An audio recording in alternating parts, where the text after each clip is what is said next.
19th is the feast day of the saint who gave his life in exchange for the life of a prisoner sentenced to death at Auschwitz so that the prisoner could live to see his family.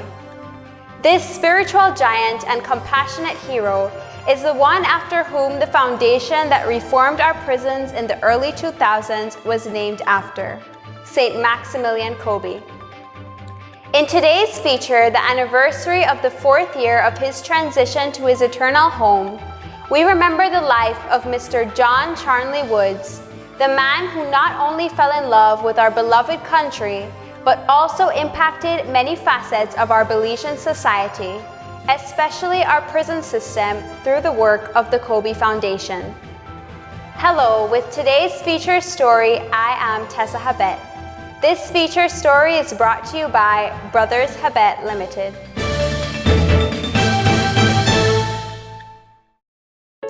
Tired of replacing light bulbs? LEDs are what you need. LEDs last up to 30,000 hours. That's 30 times longer than incandescent bulbs, and up to 8 times longer than compact fluorescents. So less changing and less trash. Planet Earth thanks you. And the LED experts at Brothers Habet and Habet will help you find the best LED solution with colors for every room and mood, starting as low as $6.95. You can even get LED strips for home, office, and industrial use. So say goodbye to fluorescent tubes forever. And because they use up to 90% less energy, you save money. Money you can spend on other things. So head to Brothers Habet or Habet and Habet today. You can also call, email, or Facebook us. Have a brilliant day.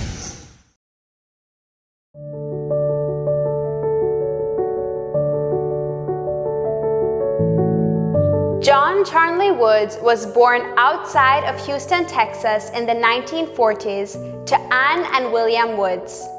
He had 4 brothers and 1 sister. His older brother and mentor eventually decided to become a missionary priest and ended up serving in Guatemala, affording John the opportunity to visit his brother in Guatemala often. Later, John joined the army, which inspired his dream of becoming a pilot. When he left the army, he found out that he had a kidney problem which prevented him from getting a license to fly in the US.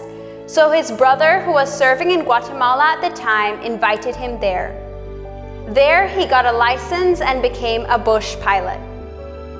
While working there, a couple of people that he was working with got some land in Mescal for an allspice farm and asked John if he would like to go with them to farm the land. That was his pathway to Belize. When he first came to Belize, John was the manager of the spice farm in St. Anne's Village, located in the vicinity of Mescal Village.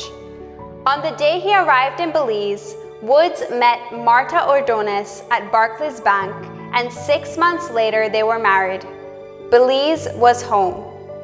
When John walked into the bank, I thought he was a nice-looking guy, and I thought another foreigner has come in to do something here, invest or whatever.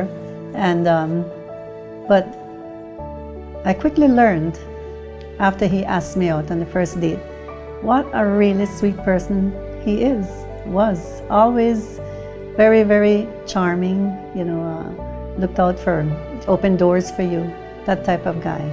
Somebody that it was easy to fall in love with. I had a very pleasant upcoming with my dad. I can remember my earliest years going with him very early in the morning to the job site or to pick up mechanics to work on the equipment.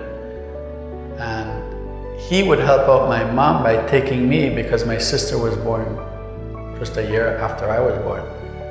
So that my mom could have a break, he would take me with him all day, that my mom could take care of my sister Carolyn. And it was like that my entire life. He always encouraged you, he always put you into situations that you could grow, but you had fun doing it. And he would put you into situations that would teach you responsibility, like he would teach you to drive, and then he'd give you the vehicle to go drive around and let you learn that responsibility of driving a vehicle. I can remember the family got a boat and he made me the captain, and so I was captaining a boat with the entire family at 12 or 13 years old. And that taught me a lot of responsibility. So he was like that, not only with me, but with my brothers and my sisters.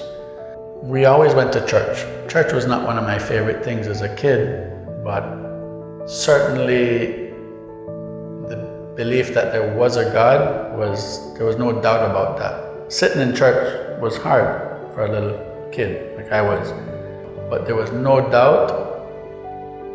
Dad would make sure we understood that there was a God and that, we do right.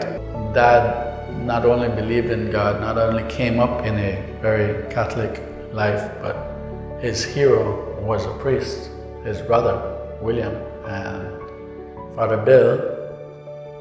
Papa John, when he came out of school and finished with the army, he went to work with my uncle in Guatemala, and that's how he ended up in Belize.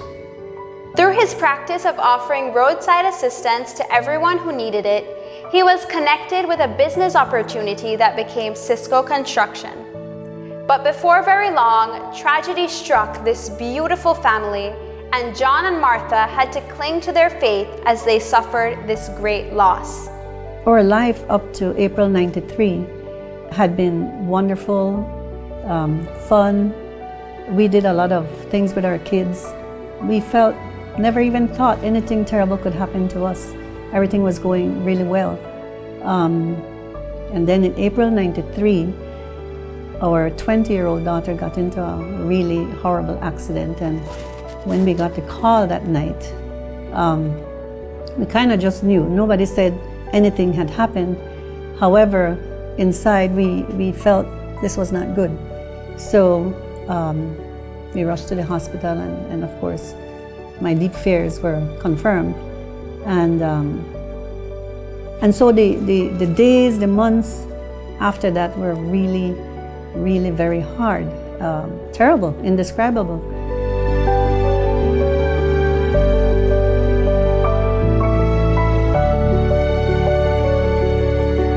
In the early part of the year 2000, Woods was challenged by Richard Dickey Bradley, who was the minister responsible for the prisons at the time. Bradley took Woods to visit the prison, and when he went there at first, he was saddened by the conditions that he found at the prison. So with the help of several fellow Rotarians, they created a non-profit to privately manage the prison. He was asked by the then Minister of Prisons to form an advisory group of men that could go into the prison and advise the government on how better to manage the prison. That men are back there and just locked away and not giving any opportunity to make themselves better, to learn anything or any kind of counseling, any help. They weren't getting any help, and it was an inhumane condition that they were in. So that really bothered him, and whenever he could talk to the Prime Minister at the time, he would mention how horrible it was and how they needed to make a big change. And when he was complaining to the Prime Minister at the time, and the Prime Minister said, well, why don't you take it over and run it? And then my dad didn't expect that. So he went to his Rotary buddies and said, listen, we have an opportunity to make a big difference in this country, to affect the people in a positive way. This is what Rotary is about, serving. And right away, several Rotarians joined right up, and they formed that committee. They formed a management group, and we got a contract from the government to manage the prison.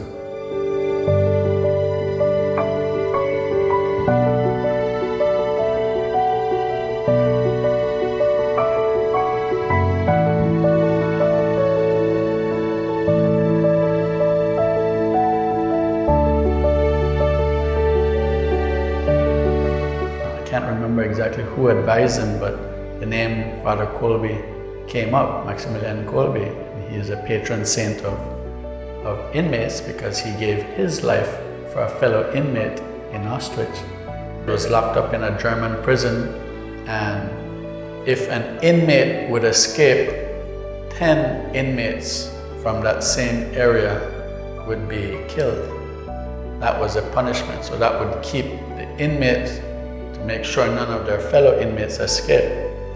So Father Colby's cellmate had a family. He was always talking about the family. And when the guards came to take that fellow to go kill Father Kolbe says, listen, please take me, take my life. He has a family and kids to go back to. I don't have family. I'm a priest. He says, take me. And they did. So they left this fella alone, and he eventually became free and lived his life with his family. He died on August 14th after being administered a lethal injection of carbolic acid, which was preceded by 2 weeks of starvation and dehydration. He is named the patron saint of prisoners and drug addicts.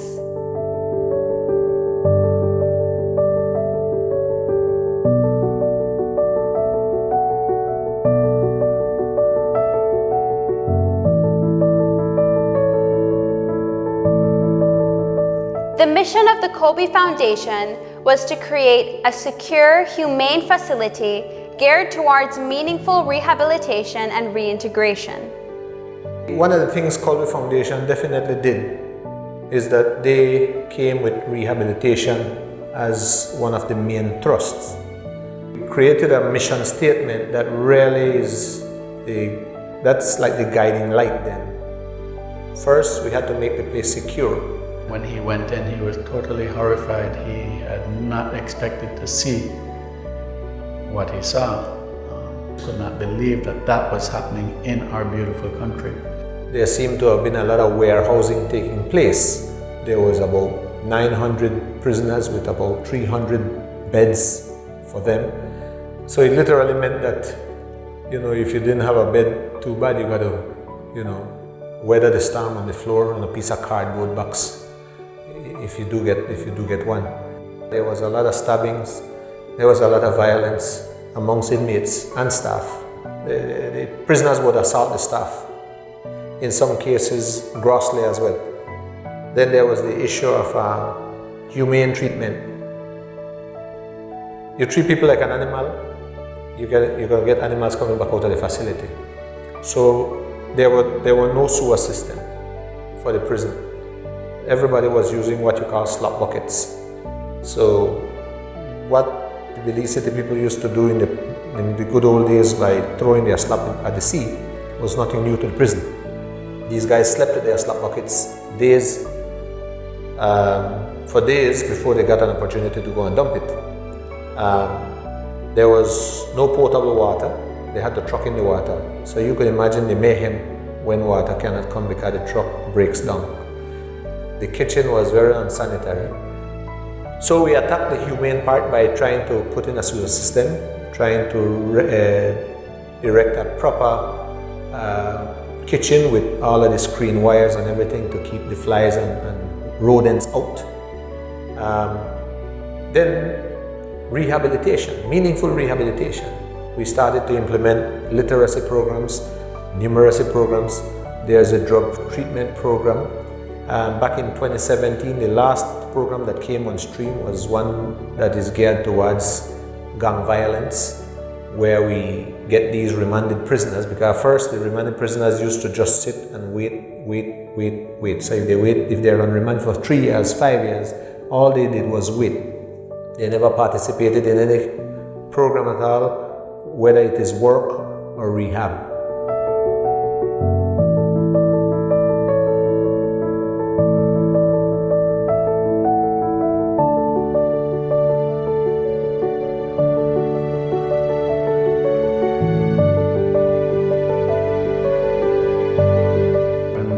First set up the foundation, the inmates themselves were very afraid of the changes. They thought that they'd be out there working in gangs with chains and breaking stones.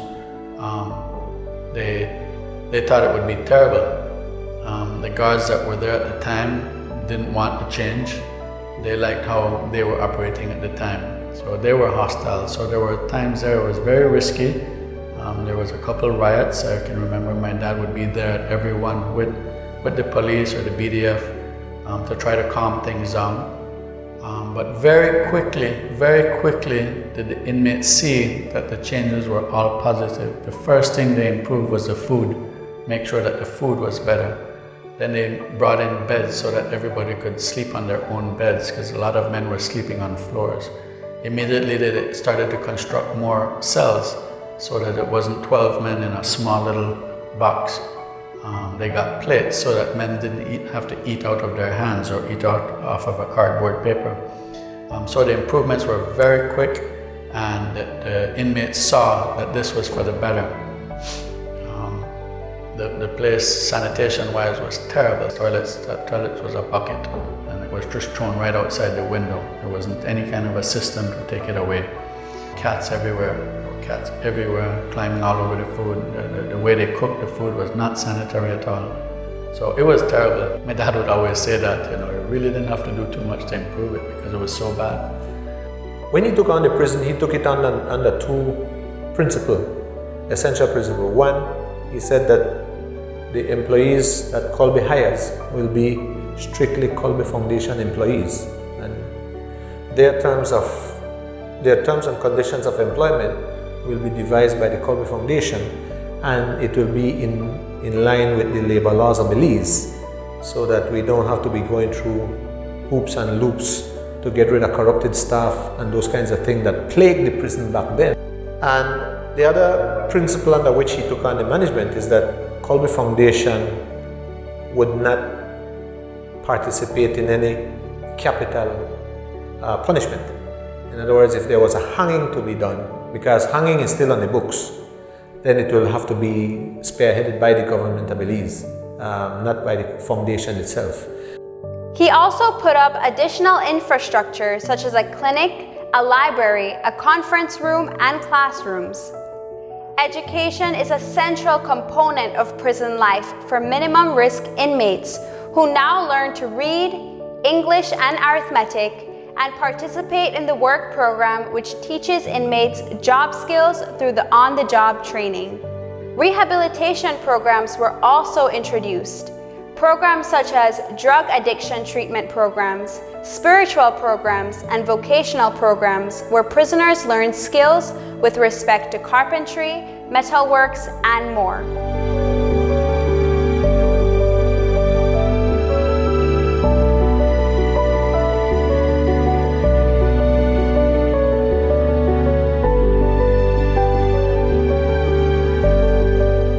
Balancing work and the work at the prison was fairly easy for my dad because he had built a super team at Cisco Construction that are still there today managing the affairs of the company. So he was able to give 100% of his time to the Colby Foundation to set up a team there that is still running today. When it comes to family, my mom, I could say my dad had the best partner in the world. My mom, she was very supportive, gave him whatever support he needed, understood if he had to be there on a Sunday, if she had to entertain folks that came in from the US that would be helping with the prison, she would just put out a dinner there. With 1 hour's notice, she'd have a table ready for guests that would come in. She was 100% a partner for my dad. Nobody really saw that because she's always behind the scenes, but that made it very easy for my dad, and she was happy to help him achieve the goals that he wanted to do. So because he had a good team at Cisco Construction, because he had a good wife, a good partner that supported him, he was able to balance everything quite well, and of course a good team at the Colby Foundation. Doesn't mean that we didn't have our learning stages or difficult times, but the vision never changed, the mission never changed. It was always that focus to make the prison a place for change, a place of hope, where inmates could come in and get treated with respect, have humane conditions, and leave a better person and be productive in society. So that mission, my dad was focused on that mission. There was absolutely no doubt about the passion Mr. John Woods had for the inmates. He had a passion for trying to see these boys and these women or girls turn their lives around completely. He didn't want you to be cruel to these guys. He did not want you, he wanted you to treat them like you are their big brothers. He wanted you to respect them regardless of what crime they may have been accused of doing or they may have been convicted of doing, because as human beings you will have staff that will naturally probably be sensitive to a person's crime, because we're dealing with feelings, and as human beings we all have feelings and emotions. And in prisons it's not unlikely that a person can try to square it off with a person who may have come to prison for raping a 17-month-old baby, those kinds of things. But he guided us and told us that we're not to do that. We're just the custodians. Let us respect them regardless of what they have done. Understand that they are, all of us, even them, are created in the image and likeness of God. And because of those principles, let us see what we can do to get them to turn their lives around. That was most important to him. One of his philosophies is that he will always have an ear for the inmates, regardless of their status. Even though they are inmates, he listened to each and every one of them. So they had his ears, if you want to call it that.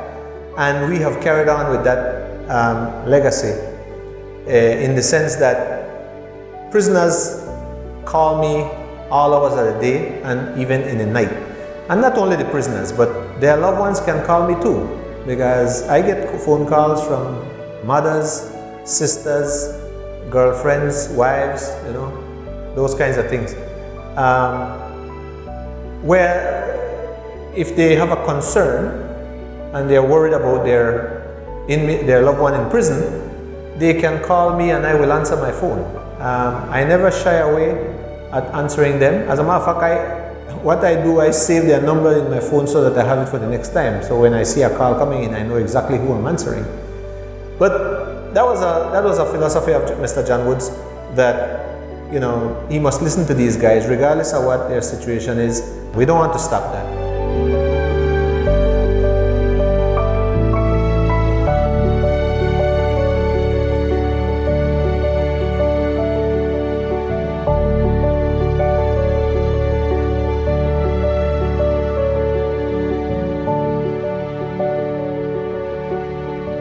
We saw many times where he was absolutely stressed out to the point where we were really worried about his health. We saw him put his life in danger to save inmates. I remember we had one inmate that climbed on top of a water tank to commit suicide, and my dad climbed up there to that water tank in no condition to be climbing a tank. He had just had hip surgery. He shouldn't have been climbing on that tank. Sat down next to that inmate, counseled him, talked to him, and managed to get that inmate to climb down, and then he came down afterwards. We were all very upset with him, but he said he had to do what he did. There was no choice. He didn't want to have the blood of that inmate on his hands. If he could have made a difference, nobody else there would have done what he did, including myself. So he was very brave, and he took his job as being like the main one to set that whole operation up. He put his life at risk. That's something that we still have difficulty understanding, but he knew what he had to do, and he wasn't scared, and he was willing to take that risk to make the place better and to help save lives. While the Kobe Foundation's approach to prison reform was unorthodox, the results have been dramatically positive.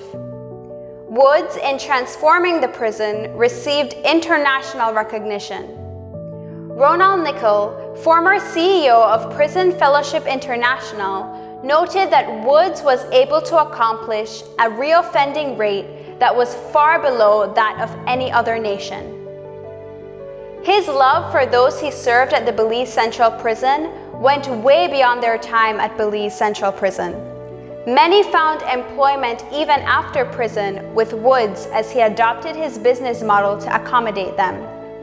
My dad was giving his brother a tour, Father Billy, and we were working on Bishop Street at the time, laying sewer lines and water lines. And my dad was explaining to my uncle, Father Billy, that he was going to get a small little machine that can get in the alleyways and dig these shallow trenches and stuff. And my uncle told him, he says, well, why don't you do that by hand? And you'll give people work so that they can feed their families. Instead, you're going to spend $30,000 in the US somewhere to buy a fancy machine, get it all the way here, and only one person will have a job, the operator. So why don't you do things like that where you could manually? So that sparked my dad off on wherever possible and feasible to do things manually. So instead of spending $30,000, he would rather that $30,000 go on that particular job, doing it manually so that more people would have more work, so it'd be a larger impact to the society. In 2005, John ventured into tourism, armed with Martha's impressive collection of historical Belizean antiques and his family's creativity. He created Old Belize and Cucumba Beach. This was his unique tribute to Belizean history and culture. He was especially thankful that it was a place families could enjoy. A child of God, husband, father, and friend, John Charney Woods definitely understood our Christian duty to spend ourselves in the works of mercy. There's a saying by Alpine, I think it was Albert Pine, and it says, what you do for others, what you do for yourself dies with you, but what you do for others lives forever.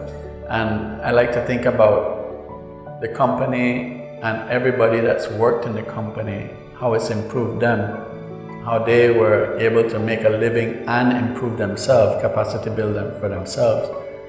That's a legacy on their own, because then they will share that with their families. At the prison, that legacy of getting a man that was broken and showing him the way, showing him the right way to live his life will have a huge impact when he comes out and he's able to take responsibility for his family, his community, his country. So that will be a huge legacy that my dad would have left. The team that's there at Colby, right now we're talking about John Woods, but there's so many people there now that were with him from the start, including myself, that were supporting and stuff. So that has, I'll use myself as an example. I wasn't with him at the prison at the start. I mean, I wasn't with the mission, but because I love my dad, I supported him. Because I believe in my dad, I was there with him every step of the way. Whatever he asked me to do at the prison, I was there doing it without hesitation. Even though I didn't like it, I wasn't too happy about the whole situation, but I did it because of my faith in my dad. And so that changed me, because now I'm there still doing these things, still knowing how he would have wanted something done. So I try to apply that across with the team and give the same support my dad would have given. So he changed me in a way, but just because I was willing to work with him. And I can say that's very similar to a lot of people that went there. I can remember somebody that wasn't very hostile at prison, very hostile at inmates, and my dad was able to convince him to go on a tour. And he went on that tour, and it was a life-changing experience for that person. And that person committed to helping every day until that person passed away. And he was a big impact on the inmate. That same person that was hostile to the inmates in the prison on the whole ended up being one of the most impactful persons that went to that prison every weekday to help counsel and help work with the men. So it changed a lot of people, it affected others, and that's why his legacy will live for a long time, because he did a lot for others. It wasn't for himself. Never ever did Papa John take credit for anything. He didn't like that, and he never thought about himself. His goal was always make things better. He just did good all the time, and it just seemed to be rewarded through success.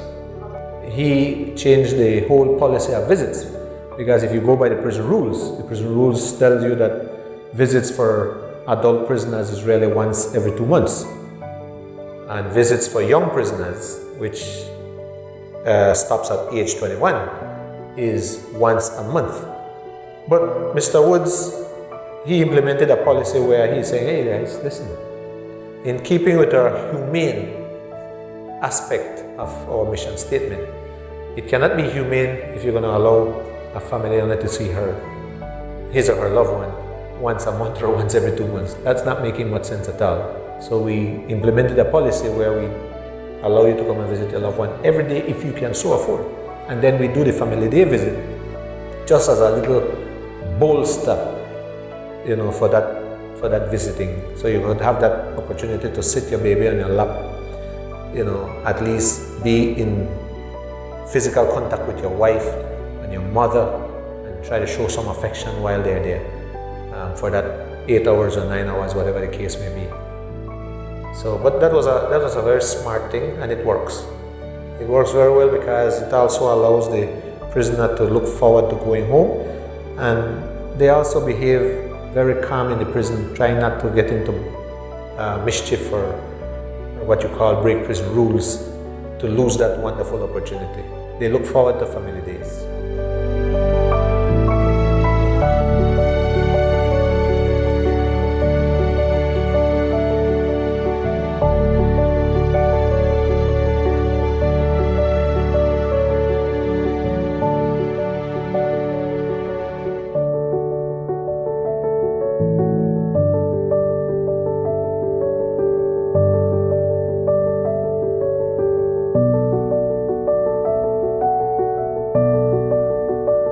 Inmates really are those that have hit rock bottom and they need help. And what society seems to forget is that these guys will always come out. Most of them will come back out into society.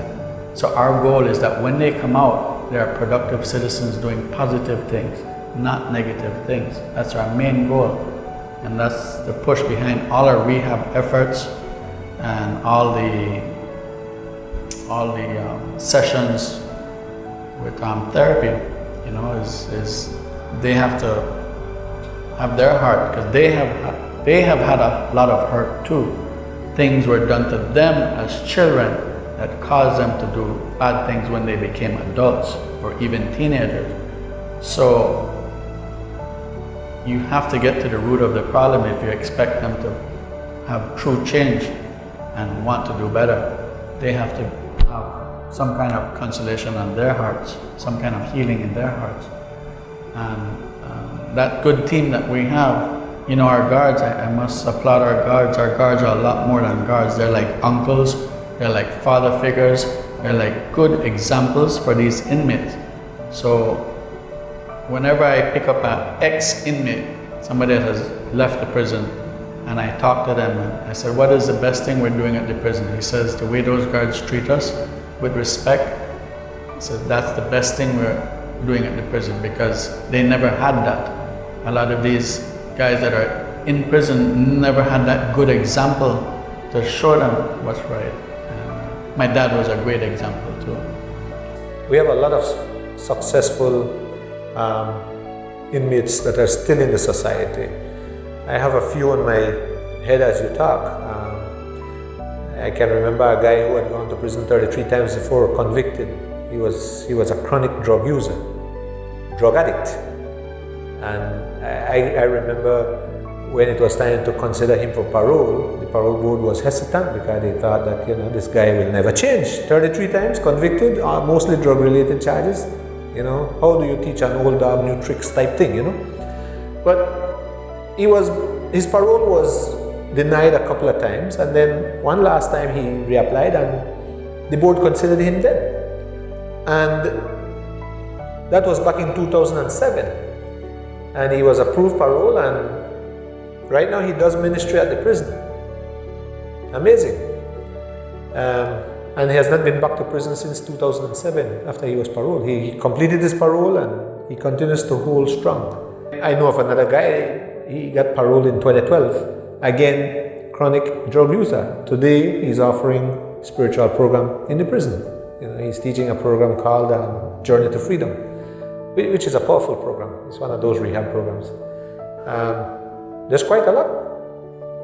As a matter of fact, if you do the maths, if we had reached 1,625 inmates, for argument's sake, and we are now down to 1,160, that gives you an idea how many people have come out and have not been back.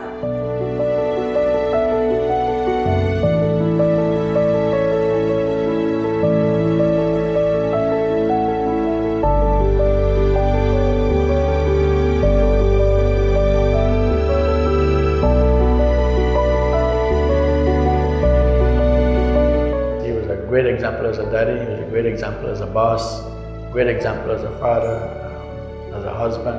He gave good examples all around, and he was looked up to by many, many friends.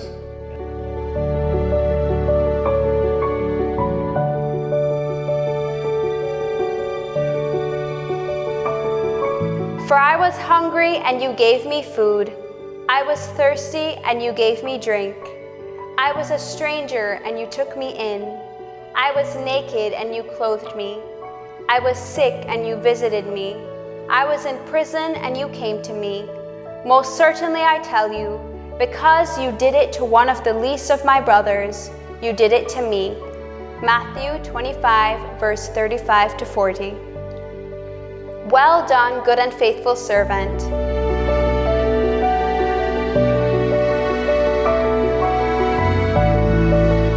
On August 18, 2018, Mr. John Woods passed away in the United States after battling cancer for a number of years.